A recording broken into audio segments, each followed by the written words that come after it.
La TVT au cœur de l'information.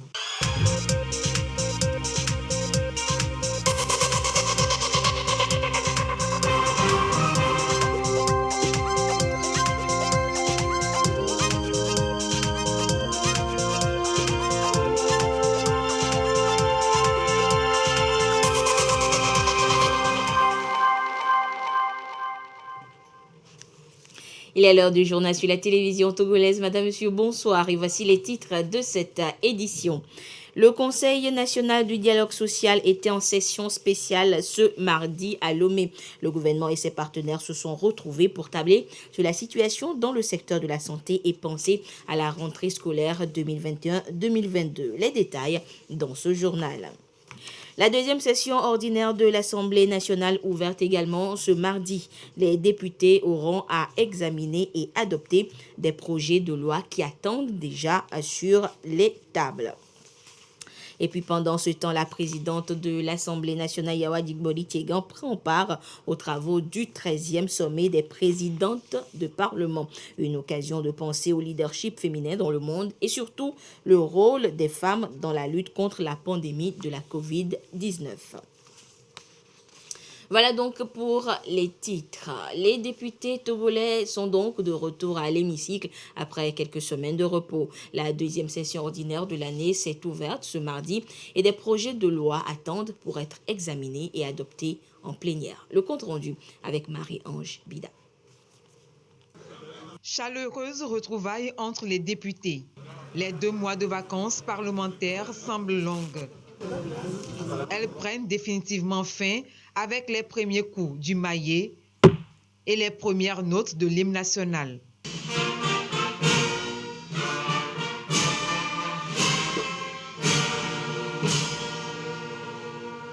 Tous présents, les élus avec comme invités membres du gouvernement et du corps diplomatique. L'agenda s'annonce déjà chargé pour les mois à venir. Au titre de cette session, des commissions permanentes ont déjà déposé les rapports d'études de 13 projets de loi. La conférence des présidents, en accord avec le bureau, établira un calendrier d'examen en plénière. Par ailleurs, 10 projets de loi ont été affectés à des commissions pour examen dont nous attendons les rapports. Autre aspect abordé par la deuxième vice-présidente, la pandémie au Covid-19. L'Assemblée nationale salue les efforts du gouvernement. Cette session s'ouvre dans un contexte mondial où tous les pays luttent contre la vague la plus grave du coronavirus que nous ayons connue jusqu'ici. Il m'incombe ici, au nom de la représentation nationale, de rendre un hommage mérité à son Excellence M. Faure Sozumna Gnassingbé, président de la République, pour les mesures les plus opérantes prises dans le cadre de la gestion de la crise sanitaire afin de renforcer la résilience des populations et relancer l'économie nationale. Les élus du peuple se réjouissent donc des nouvelles dispositions sociales prises, notamment la gratuité des frais d'inscription et de scolarité dans les écoles publiques à travers tout le pays pour l'année scolaire 2021-2022 et la prise en charge de la tranche sociale des factures d'eau et d'électricité pour le mois d'août 2021. À cela s'ajoute le lancement, il y a quelques jours, du programme national d'accompagnement de la femme enceinte et du nouveau-né, dénommé WESU, qui veut dire la vie en langue nationale. Les travaux reprennent donc pour le compte de la deuxième session ordinaire de cette année. Une session qui sera essentiellement marquée par l'examen et le vote de la loi de finances, exercice 2022. Deuxième session ordinaire ouverte donc en l'absence de la présidente Yawa Digboli Tiegan. Elle prend part en Autriche depuis lundi au 13e sommet des présidentes de Parlement, membres de l'Union interparlementaire des Nations Unies. La réunion table sur le rôle des femmes dans la lutte contre la pandémie de la COVID-19. Prudence depuis Vienne. Regards to the intervention. Les femmes au cœur de l'action de la lutte contre la pandémie à la sauvegarde des acquis durant une reprise tenant compte de la dimension de genre. Les présidentes de Parlement s'intéressent au sujet à Vienne, la capitale autrichienne. L'initiative est portée par l'UIP, Union interparlementaire, le Parlement autrichien et les Nations unies. Parmi les représentations à ce 13e sommet de haut niveau, la présidente de l'Assemblée nationale, Yawa Digbori-Tchegan. Ici, des femmes occupant les postes décisionnels les plus élevés du Parlement partagent les pratiques innovantes et expériences de leurs pays respectifs dans la lutte contre la COVID-19. L'occasion s'y prête pour elles de réfléchir sur des approches de solutions pour une meilleure reprise post-pandémie avec la prise en compte des questions liées au genre, la résilience des populations, surtout les femmes et les filles. Les différents intervenants ont aussi planché sur le renforcement du dialogue interparlementaire et le rôle des femmes parlementaires dans le développement de leurs institutions. Des appels ont été lancés à l'endroit de ces femmes qui doivent faire encore plus en vue d'un meilleur rétablissement de la vie socio-économique après la pandémie. Ce sommet va identifier et définir des stratégies de préservation et de consolidation des réalisations des femmes en vue de la poursuite des progrès dans un programme de relèvement sensible au genre, en ne laissant aucune femme et fille de côté. La présidente de l'Assemblée nationale prend une part active aux différents travaux.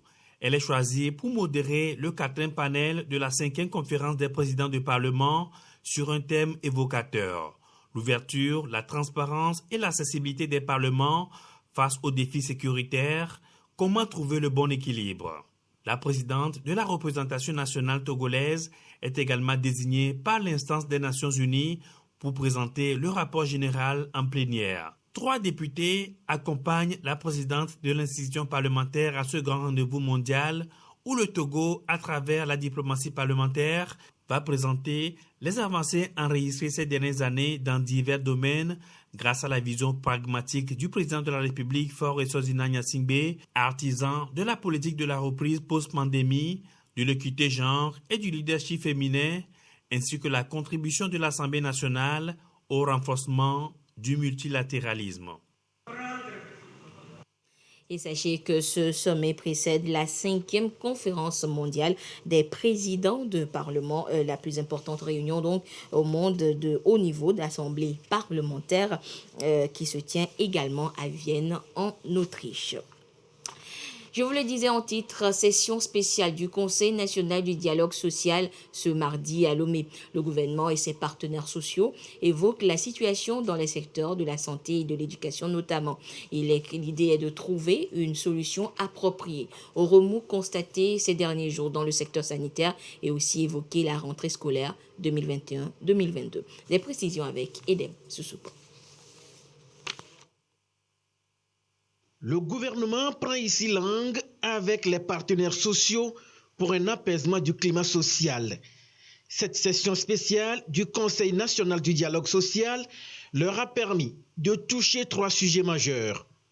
Ils ont passé d'abord en revue la situation dans les secteurs de la santé et de l'éducation.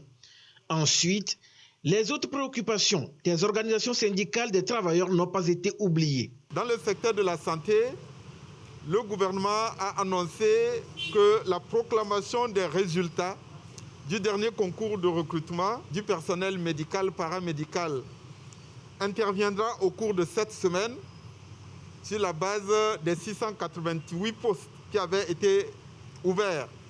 Toutefois, le gouvernement reste disposé à poursuivre les discussions et les échanges avec le collectif des syndicats du secteur de la santé afin de trouver des solutions à la préoccupation concernant les déficits et les besoins en personnel engendrés aussi bien par le contexte actuel de crise sanitaire qui fait qu'on a besoin de beaucoup plus de personnel. La question des contractuels, notamment ceux qui émargent sur les budgets dits COGES, le gouvernement s'est engagé à procéder à une revue complète de tous les textes régissant les contractuels afin de trouver des solutions définitives. La question des arriérés au personnel des équipes de prélèvement et de riposte sera examinée concernant les équipements importants, notamment les scanners. Le ministre de la Santé a informé la session spéciale du CNDS sur le projet d'acquisition et de mise en place des scanners, notamment dans les centres hospitaliers universitaires. Cette mise en place se fera à travers une approche de partenariat public-privé. Au cours de cette semaine, le ministre de la Santé recevra le collectif des syndicats du secteur de la santé afin de leur expliquer les modalités et le calendrier de mise en place de ces scanners, projet connu Karma. Sur ce point également, le gouvernement s'est engagé à travers les ministres de l'économie et des finances et le ministre de la Santé à examiner le problème qui se pose, d'examiner les arriérés qui auraient été accumulés, de trouver une solution. Dans le secteur de l'éducation, tous les problèmes ont été examinés. Les résultats du dernier concours de recrutement seront également proclamés dans les tout prochains jours. Il n'y a pas une date précise, mais nous allons faire diligence parce qu'il s'agit pour le gouvernement non seulement d'assurer une rentrée apaisée et sereine, mais de veiller à ce que les candidats admissibles puissent bénéficier de l'imprégnation et de la formation préliminaire avant leur affectation et leur déploiement sur le terrain. Enfin, le gouvernement a saisi l'occasion de cette session spéciale du Conseil national du dialogue social pour déplorer l'absentéisme et l'insuffisance dans la qualité de l'accueil et des services que nous pouvons constater, notamment dans les hôpitaux et les centres de santé.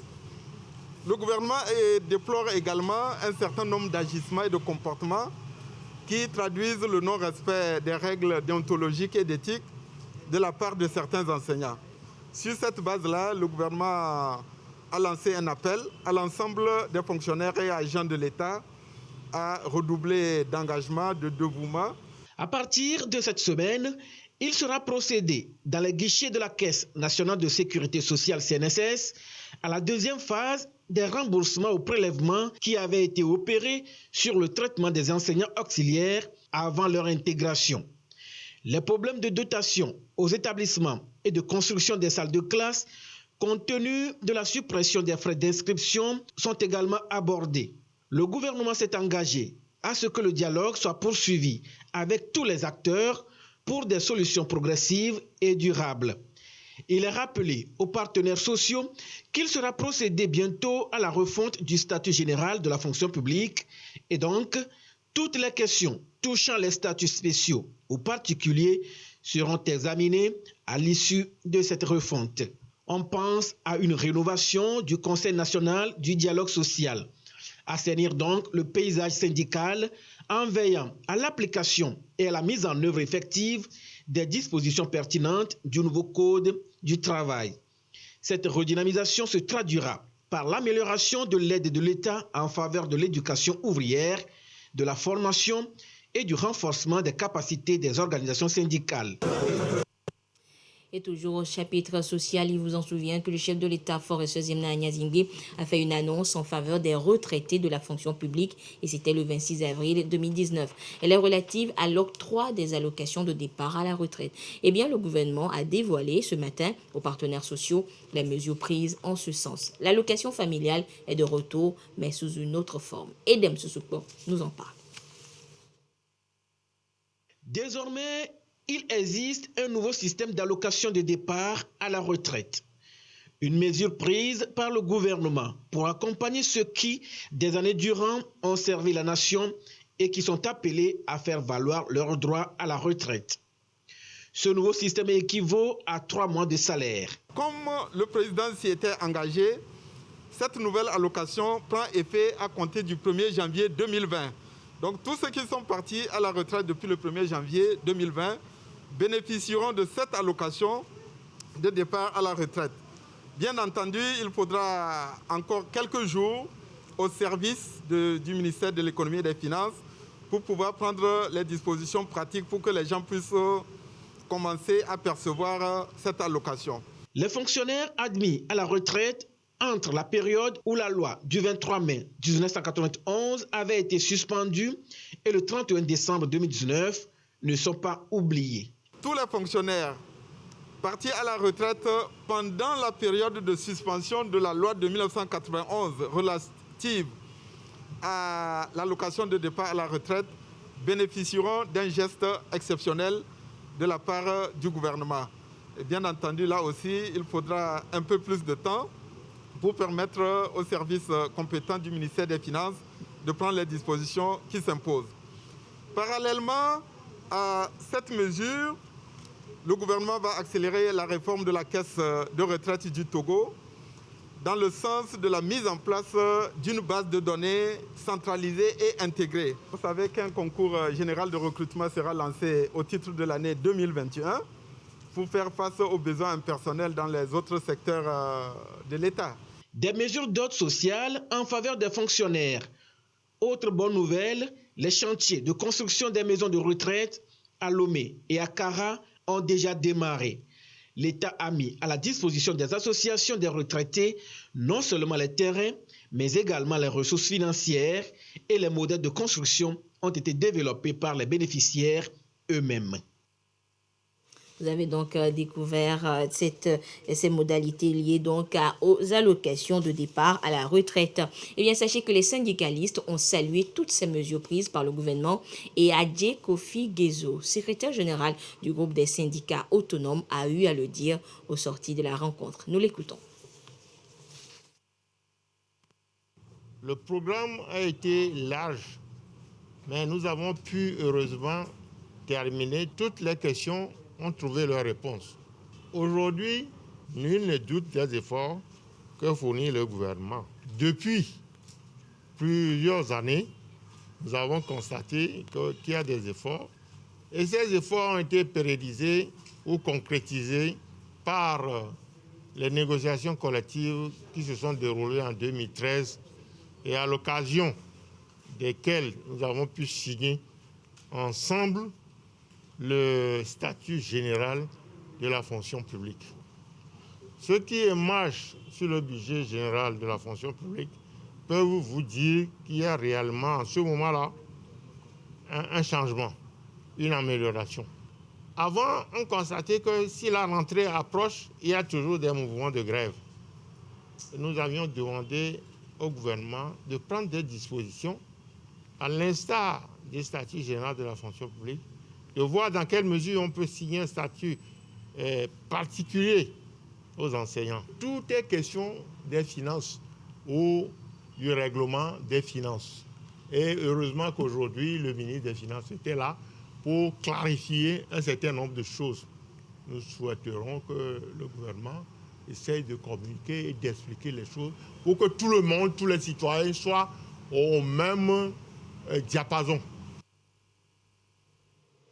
Et le syndicaliste Gezo l'a évoqué, nous le savons tous, c'est bientôt la rentrée scolaire au Togo. Et à tous les niveaux, on se prépare. Réaménagement des infrastructures, achat de fournitures scolaires et surtout inscription des nouveaux collégiens et lycéens. Et après les différentes mesures prises par le gouvernement dans le secteur de l'éducation, justement, cette question s'impose. Comment inscrire son enfant pour la rentrée scolaire 2021-2022 ? Medina Salami est allée aux nouvelles. Voici son dossier. Le choix d'une école, l'inscription des enfants, un casse-tête pour les parents des nouveaux collégiens et lycéens. La rentrée approche à grands pas. Madame Badati veut s'y prendre tôt. Ce matin, au lycée Clicamet, elle fait partie des tout premiers à se pointer devant monsieur le censeur. Donc en mathématiques, oui, 11, ça veut dire que si on te met en seconde D, tu dois redoubler d'efforts. Le gouvernement a fait des efforts pour rendre l'école gratuite. Il ne faut pas que ces efforts-là soient vains. Mon ami, tu dois te mettre au travail. Après quelques minutes, le dossier de Martial est accepté.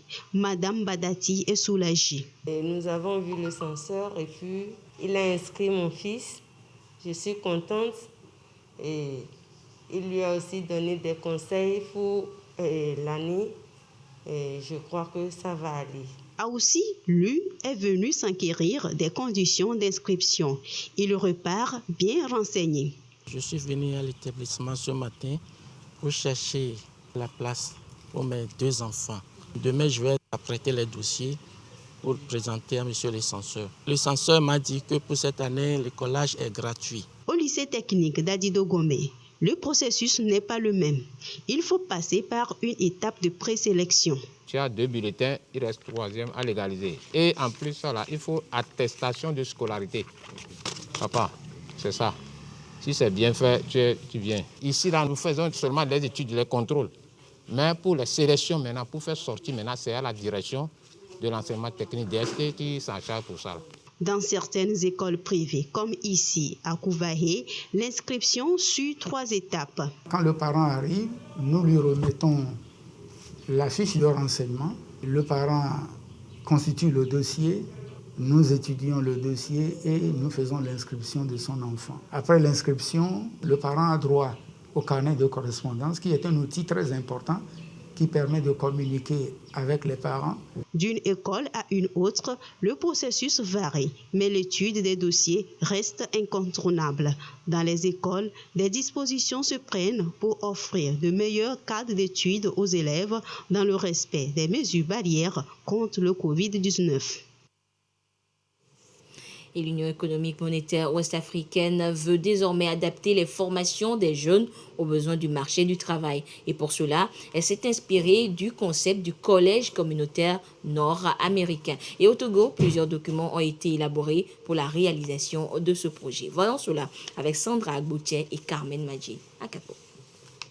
Depuis quelques années, les pays de l'Union économique et monétaire ouest-africaine expérimentent le concept nord-américain de collège communautaire pour efficacement répondre aux besoins d'insertion professionnelle des jeunes. Plusieurs réformes ont donc été entreprises pour rendre plus performants les établissements d'enseignement technique et de formation professionnelle existants dans les 8 pays membres de l'Union. Au Togo, c'est le Centre régional d'enseignement technique et de formation professionnelle région maritime qui a été retenu pour la phase expérimentale de ce projet. Un dossier technique et un avant-projet de test relatif au centre pilote ont été élaborés pour concrétiser l'initiative sous-régionale. Ces documents sont ici soumis aux acteurs du secteur pour validation. L'idée, c'est de favoriser l'intégration sous-régionale, déterminer au niveau de chaque pays les niveaux de qualification qui existent.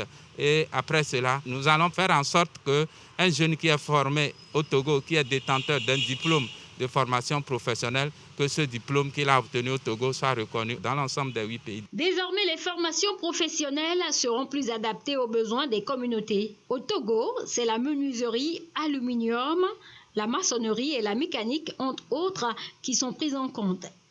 Et l'entrée au collège demande une inscription et un niveau d'études élémentaires. Le chef de l'État, dans sa vision, a indiqué clairement l'importance de l'enseignement technique et de la formation professionnelle dans la lutte contre le chômage et la pauvreté. Donc nous devions faire en sorte que ces filières-là s'adaptent à la feuille de route, au PND, et aux réalités des entreprises qui sont autour de nous. Donc, avec les collèges communautaires, on prend en compte tout cela. Il y a les représentants des entreprises. Le concept de collège communautaire est une institution d'enseignement hybride. Il est dit communautaire parce qu'il a pour mission de desservir la communauté en formant les ressources humaines nécessaires à son développement économique. Il offre des programmes souples adaptés aux besoins pour le développement de la communauté dans laquelle on vit. L'actualité à l'étranger nous amène en Guinée. 2 jours après le coup de force, les putschistes souhaitent donner des gages à la population avec des symboles forts, comme ces négociations entamées pour la libération de prisonniers politiques qui a déjà commencé. 2 jours après avoir renversé le pouvoir, les militaires veulent accélérer la libération des opposants politiques emprisonnés sous la présidence d'Alpha Condé. Le président du Conseil national du redressement et le développement a instruit le secrétaire général du ministère de la Justice ce jour de se mettre en rapport avec le parquet général, l'administration pénitentiaire et les avocats, afin de faire une analyse approfondie du dossier des détenus politiques pour leur libération dans un meilleur délai. Les putschistes promettent aussi l'ouverture prochaine d'une concertation nationale pour définir les modalités de la transition politique en Guinée. Un processus que soutient Cellou Dalein Diallo, principal adversaire d'Alpha Condé lors des 3 dernières élections présidentielles. Le CNRD peut compter sur le soutien de l'ANAT dans l'effort qui vise à construire une démocratie apaisée dans notre pays.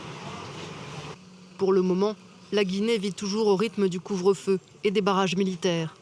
Les frontières terrestres et aériennes, aussitôt fermées après le putsch de dimanche, ont finalement rouvert lundi pour les liaisons commerciales et humanitaires. SOS Docteur TV, la chaîne 100% santé au Togo, a 1 an. Et pour l'occasion, les promoteurs ont rencontré les journalistes en conférence de presse, histoire donc de dresser le bilan d'activités de la chaîne et surtout proposer de nouvelles émissions aux téléspectateurs. Voyons cela avec Immaculée Baoué Abalo avec la voix de Dodo Waré.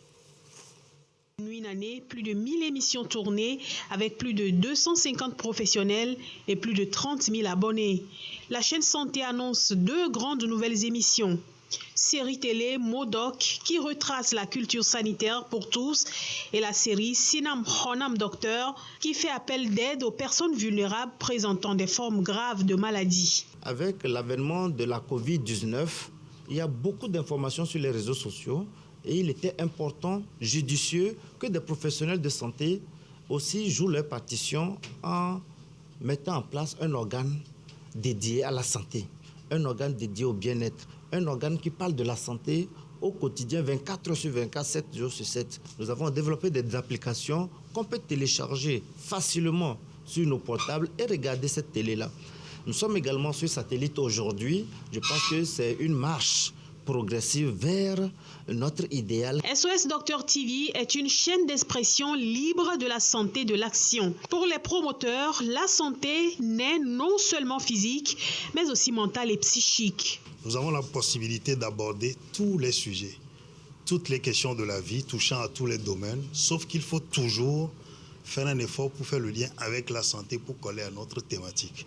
Ici, il est question d'avoir une émission à la fois qui satisfasse aux besoins individuels de nos cibles, mais aussi, disons, à la santé collective de nos populations. Nous sommes certes des professionnels des médias avec beaucoup d'adéquation et d'adaptation qu'on a fait pour pouvoir cerner nous-mêmes les concepts et les notions liées à la santé pour faire le travail, avant de pouvoir inviter le spécialiste qui vient pour faire ce travail de facilitation. Parce que les questions, comment est-ce qu'il faut les adresser aux médecins pour leur permettre d'avoir un langage qui est beaucoup plus accessible aux populations. Autorisée par la Haute Autorité de l'Audiovisuel et de la Communication, la chaîne SOS Docteur TV est accessible sur web, sur tous les réseaux sociaux, sur application téléchargeable sur Play Store, bientôt sur Apple Store. Et après la santé, la culture à présent avec le KINACT. Cela ne vous dit sûrement pas grand-chose. Eh bien, c'est le nom d'un festival congolais et sa particularité, eh bien, il permet aux festivaliers de présenter des œuvres issues de recyclage de déchets. Regardez. Retour du KINACT dans les rues de Kinshasa, en République démocratique du Congo. La 5e édition de ce festival, visant à sensibiliser les populations à l'environnement, a pris fin ce samedi avec un défilé de déguisement fait de détritus. Vêtus de costumes de canettes, de CD et de morceaux de miroir, les performeurs ont déambulé dans le quartier de Makala pour vulgariser l'art de la récupération. Le CD que vous voyez, les disques, ce sont des trucs récupérés aux poubelles pour créer quoi. En fait, ça permet aussi, je pense, aux gens de se poser des questions par rapport aux matériaux et comment est-ce qu'en fait, à partir d'un objet qui est une sorte de rebut, on arrive à créer quelque chose d'assez fantastique. C'est dans leur local de Ndakuya La Vie est Belle, dans le quartier de Matongé, que les artistes se retrouvent pour exposer leurs créations tout au long de l'année. Eddie Ekete, un plasticien congolais de 43 ans, est le fondateur du festival KINACT. Son ambition est de ramener les arts dans les rues et de s'interroger sur le recyclage des déchets. On la trouve sale, très sale. Et justement, c'est pour cela, nous, on fait ce festival pour dire, bon, on vit dans les déchets, qu'est-ce qu'on fait avec ces déchets? Annulée en 2020 en raison de la pandémie, l'édition de cette année aura duré 3 semaines en mode réduit. Cela n'aura toutefois pas atténué l'enthousiasme des spectateurs. C'est une très bonne chose. Ça nous permet d'apporter un peu d'intégrité à la ville, parce qu'on voit comment les sacs polluent la ville. Ces objets non dégradables détruisent le sol. Les costumes de miroir guerrier et de miroir sapeur de Patrick Kitete ont fait la joie des plus petits. Si le miroir sapeur fait référence à la société des ambianceurs et des personnes élégantes, du nom des Congolais fondus de beaux habits, la matière faite de miroirs brisés est, selon l'artiste, pour rappeler que l'Afrique est brisée. Mais il faut le dire, rien ne se perd, rien ne se crée, tout se transforme. Et voilà, ainsi se referme cette édition. Merci de votre fidélité à la télévision togolaise. Excellente suite de nos programmes. Au revoir.